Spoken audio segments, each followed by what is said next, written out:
ته چوپ روزنه نیول ده. په دې موقع باندې موږ د جماعت اسلامي مرکزي قیادت ته سلام پیش کوو چې هغې اعلان وکړو او ټول پاکستان کې جلسې وکړلې.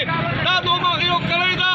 امیر جماعت اسلامي پاکستان جناب حافظ نعیم الرحمن صاحب به دلته راځي او د فلسطین د مسلمانانو سره مرسته لپاره به 10 میلیون مارچ کوي.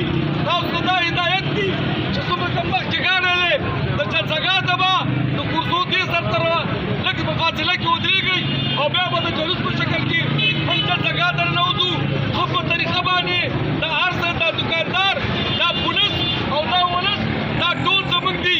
دلته غلطه ناره وشي صرف د فلسطین دپاره د اسلام دپاره او د پاکستان دپاره به انشاءالله موږ دا نارې وهو او دا ټول جلسونه باقي دوا وکړي. یا الله دې کې برکت ساتي صاحبه. یا الله دې اتفاق او اتحاد زموږ نصیب کړي او دا بحران زموږ کامیاب کړي او اسرائیل تباه و برباد